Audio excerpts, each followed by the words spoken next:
Good morning everyone. Last class में हमने बात की थी shape of the earth and their proofs कि कौन कौन से प्रूफ्स हैं जिनसे ये साबित होता है, जिनसे ये प्रूफ हो सकता है कि अर्थ एक स्फेरिकल या स्फेयर है। ठीक है, इस क्लास में आज हम बात करेंगे earth as a home of mankind. Earth as a home of mankind. क्या बात करेंगे? Earth as a home of mankind. अर्थ इंसान के घर के रूप में। हमारे पास 8 प्लैनेट हैं। There are 8 planet in our solar system, but only earth is suitable for survival of the man या फिर any other living organisms like plants and animals, यानी कि जानवरों इंसानों के लिए सर्वाइव करने के लिए, पेड़ पौधों को सर्वाइव करने के लिए हमारे पास सिर्फ एक प्लैनेट है जिसका नाम है अर्थ। तो अगर अर्थ में ये सारी चीज़ें हैं और बाकी किसी प्लैनेट में नहीं है, ठीक है, तो भाई एक बात तो क्लियर है कि इसमें कुछ ना कुछ तो स्पेशल होगा ही, तभी तो इसमें लाइफ है, बाकी किसी में नहीं है। तो आज की क्लास में हम यही पढ़ेंगे कि इसके अंदर ऐसा क्या स्पेशल है जो हम यहाँ पर रह सकते हैं और बाकी कहीं पर ऐसा नहीं है। ठीक है, तो चलिए स्टार्ट करते हैं कि भाई earth as a home of a mankind. Earth mankind का होम किस लिए है? सबसे पहला जो टॉपिक आता है या पॉइंट आता है वो है डिस्टेंस फ्रॉम द सन। ठीक है, आप देखेंगे, मान लीजिए सन है, Mercury, Venus, Mars, Earth, Mars, Jupiter, Saturn, Uranus, Neptune.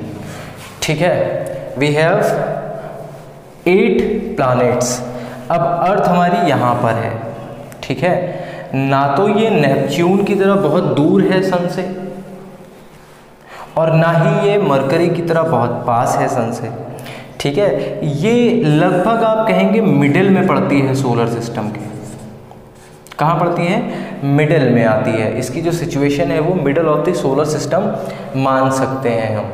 अब इससे फ़ायदा क्या होता है कि ना तो ये सन से बहुत दूर है ना ही बहुत पास है, तो यहाँ पर ना तो बहुत ज़्यादा गर्मी पड़ती है, ना तो बहुत ज़्यादा टेम्परेचर होता है और ना ही बहुत कम टेम्परेचर होता है। क्या? मरकरी में तो बहुत ज़्यादा टेम्परेचर होगा और नेपच्यून में बहुत कम, लेकिन यहाँ पर ना कम है ना ज़्यादा है, क्योंकि अगर यहाँ पर ज़्यादा होता तो सभी के सभी लोग जल जाते। ठीक है, या कभी भी इवॉल्व भी नहीं हो पाते, और अगर बहुत ठंडा होता तो सब लोग ठंड से मर जाते, लेकिन ऐसा नहीं है। यहाँ पर मॉडरेट टेम्परेचर है, यहाँ पर गर्मी भी है, बरसात भी है, सर्दी भी है, और सब चीज़ें साइकिल से चलती हैं। ठीक है, और सारी की सारी चीज़ें ठंडी गर्मी यानी कि समर विंटर जो भी है वो इस हद तक पड़ते हैं कि उसको ह्यूमन बीइंग की बॉडी या प्लांट्स की बॉडी या एनिमल्स की बॉडी अच्छी तरह से उसमें सरवाइव कर सके, कोई भी दिक्कत उनको नहीं होती है। ठीक है, तो पहला पॉइंट क्या है? Distance from the sun, not so far and not so close. तो पहला point distance from the sun. ठीक है, दूसरा है हमारा एटमॉस्फेयर। एटमॉस्फेयर हमारे पास कई सारी गैसेस हैं, जिसमें से नाइट्रोजन है जो कि 78% है, ऑक्सीजन है जो कि 21% है, और उसके अलावा CO2 एंड अदर्स जो कि 1% में आती हैं। ठीक है, तो एटमॉस्फेयर हमारे पास है। एटमॉस्फेयर में जो सबसे इम्पॉर्टेंट चीज़ है वो है ऑक्सीजन, जो कि इंसान को सर्वाइव करने के लिए बहुत ज़्यादा ज़रूरी है। तो क्योंकि हमारे एटमॉस्फेयर में ऑक्सीजन है जो कि और किसी प्लैनेट में नहीं है, ठीक है, और हमारी बॉडी को एनर्जी कौन देती है? ऑक्सीजन देती है। समझ में आ रही है बात? तो क्योंकि अर्थ में ऑक्सीजन है इसीलिए यहाँ पर लाइफ भी पॉसिबल है। ठीक है, तो सेकंड पॉइंट हमारा क्या हो जाएगा? ऑक्सीजन हो जाएगा। अब ऑक्सीजन से ही आप देखेंगे कि वाटर बनता है। नेक्स्ट पॉइंट आएगा हमारा वाटर। ठीक है, इसको रफ कर देते हैं। वाटर कैसे बनता है? वाटर का मतलब H2O। अब आप देखोगे कि इसमें हाइड्रोजन के 2 एटम्स हैं और ऑक्सीजन का 1 है, यानी कि अगर हम ऑक्सीजन को अलग कर देंगे तो सिर्फ हाइड्रोजन बचेगा, लेकिन ऑक्सीजन मिलने के बाद क्या बन जाता है? पानी। और ह्यूमन बॉडी के लिए जो पानी है, या एनिमल्स की बॉडी के लिए पानी, या फिर प्लांट्स के लिए पानी, तीनों ही के लिए पानी बहुत ज़्यादा ज़रूरी है। और अर्थ पर ये बहुत ज़्यादा है। कितना है? 71% पानी है, मतलब बेइंतहा पानी है हमारे पास। ठीक है, अर्थ पर ज़्यादातर पानी है। अब क्योंकि पानी है और ह्यूमन की नीड को फुलफ़िल कर रहा है, दैट मीन्स इसीलिए यहाँ पर जो लाइफ है वो सरवाइव कर पा रही है। यहाँ पर प्लांट्स भी सरवाइव कर रहे हैं और यहाँ पर एनिमल्स भी सरवाइव कर रहे हैं। ठीक है, फोर्थ आता है हमारा सॉलिड क्रस्ट। सॉलिड क्रस्ट का मतलब कि एक कठोर ज़मीन, मतलब ठोस सॉलिड ज़मीन है हमारे पास, जिसके ऊपर हम बिल्डिंग्स बना सकते हैं। हमारे पास मिट्टी है क्रस्ट के ऊपर, जो कि प्लांट्स को ग्रो करने में हेल्प करती है, और प्लांट्स हमको फूड देते हैं, प्लांट्स एनिमल्स को फूड देते हैं। तो यहाँ पर हम क्या कर सकते हैं? फार्मिंग कर सकते हैं, घर बना सकते हैं, रोड्स बना सकते हैं, whatever we want we can build. ठीक है, दैट इज़ वाई यहाँ पर हम अच्छे से सर्वाइव कर पा रहे हैं। तो फोर्थ पॉइंट क्या है हमारा? Solid crust. और सॉलिड क्रस्ट के अलावा हमारे पास एक और चीज़ है इसी से मिलती जुलती, जिसको हम लिखेंगे बायोस्फीयर। बायोस्फीयर क्या होता है? जहाँ पर एटमॉस्फेयर प्लस लिथोस्फेयर,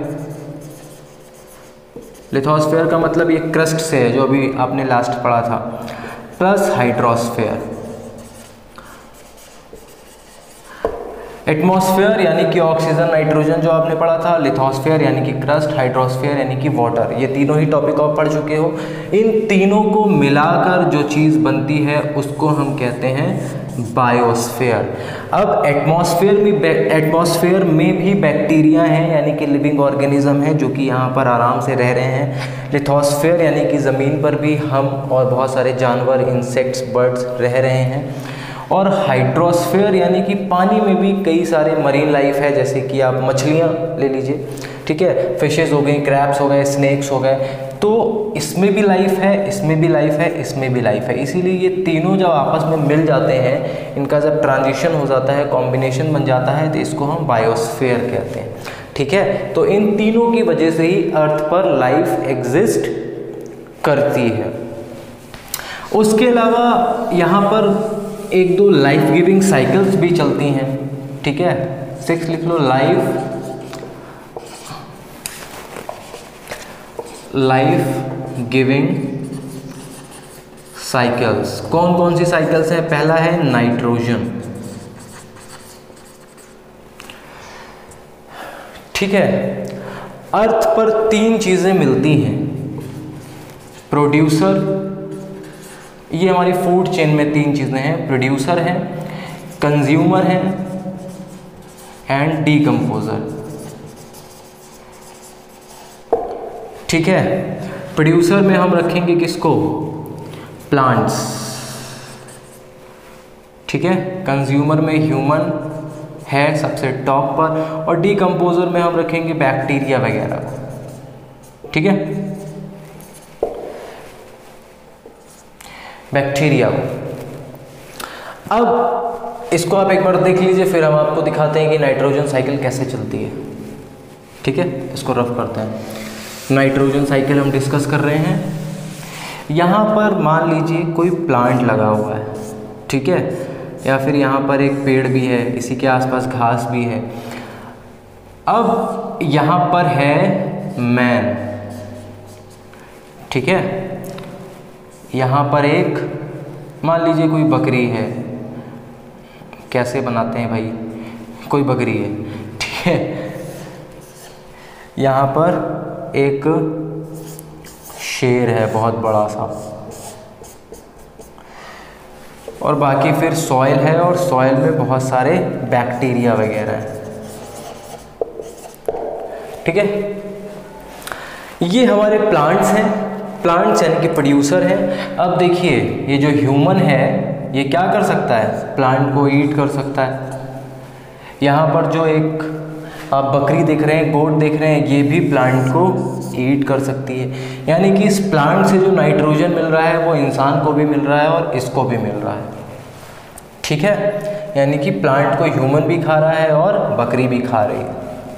दूसरे केस में ये जो ह्यूमन है ये इस बकरी को भी खा सकता है, मटन, ठीक है, मटन बिरयानी बना के खाएगा, जैसे भी खाएगा, जैसे इसका मन हो, मटन कोरमा, मटन बिरयानी, जो भी मन करे। तो पहले तो ये इधर भी खा रहा है यानी कि हर्बीवोरस भी, ठीक है, उसके अलावा उधर मीट भी खा रहा है, ठीक। वैसे इसको ओमनीवोरस में रखेंगे हम, जो कि मांस भी खाते हैं और सब्जियां भी खाते हैं। तो इसको यहाँ से भी नाइट्रोजन मिल रही है। दूसरा, इस बकरी ने ये प्लांट खाया था और इस इंसान ने इस बकरी को खाया था, तो इस बकरी से भी इस इंसान को नाइट्रोजन मिल रही है, ठीक है। अब ये शेर है, शेर बकरी को खाता है क्योंकि ये फ्लैश ईटर है, कच्चा मांस खाता है। शेर बकरी को खाता है और शेर इंसान को भी खा सकता है कहीं सामने आ जाए तो, ठीक है। तो इंसान और बकरी से जो नाइट्रोजन था वो कहाँ चला गया, शेर में चला गया। फिर शेर धीरे धीरे बीमार हो गया या बूढ़ा हो गया या मर गया। मरने के बाद वो ऐसे ही उसकी डेड बॉडी पड़ी रहेगी और फिर उसमें धीरे धीरे बैक्टीरिया आ जाएंगे। बैक्टीरिया क्या करेंगे, धीरे धीरे उसकी बॉडी को सड़ा देंगे और डिकम्पोज कर देंगे, और जो इसकी बॉडी में नाइट्रोजन था, जो इसको इंसान से और गोट से मिला था, वो सारा का सारा नाइट्रोजन डिकम्पोज होकर मिट्टी में चला जाएगा और मिट्टी में फिर से नया प्लांट निकल आएगा। देखा आपने ना, प्लांट से साइकिल शुरू हुई थी, घूम के फिर प्लांट पे आ गई है। इसको हम कहते हैं नाइट्रोजन साइकिल, ठीक है। रफ कर दें।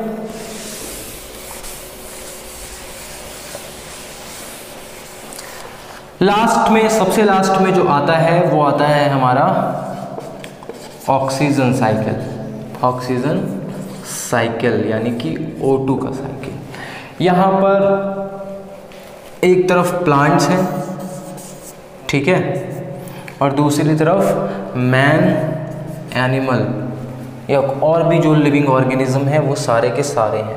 प्लांट क्या करते हैं, कार्बन डाइऑक्साइड को इनटेक करते हैं और ऑक्सीजन को रिलीज करते हैं, CO2, O2। मैन क्या करते हैं, मैन इनटेक करते हैं किसको, O2 को, और रिलीज करते हैं CO2 को। अब जब मैन CO2 रिलीज करते हैं तो वो प्लांट्स के काम आ जाती हैं, प्लांट्स O2 रिलीज करते हैं तो वो मैन और एनिमल के काम आ जाती हैं, और ये साइकिल ऐसे ही गोल गोल घूमती रहती है, ठीक है। इसकी वजह से इंसान को कभी भी ऑक्सीजन की कमी नहीं होती और प्लांट्स को कभी भी कार्बन डाइऑक्साइड की कमी नहीं होती, और इसी को हम कहते हैं ऑक्सीजन साइकिल, ठीक है। तो ये जितने भी टॉपिक आपने इस वीडियो में पढ़े, ये सारे के सारे टॉपिक या जो पॉइंट है, यही वो फैक्टर हैं जो अर्थ पर, हमारी अर्थ पर लाइफ को सपोर्ट करते हैं और किसी भी लिविंग ऑर्गेनिज्म को, प्लांट को या ह्यूमन को यहाँ पर सरवाइव करने के लिए सूटेबल कंडीशंस प्रोवाइड करते हैं, ठीक है। इस वीडियो के लिए इतना ही, और इस वीडियो के साथ आपका chapter number 1 earth as a planet complete होता है। नेक्स्ट वीडियो से हम नेक्स्ट चैप्टर स्टार्ट करेंगे। Thank you so much.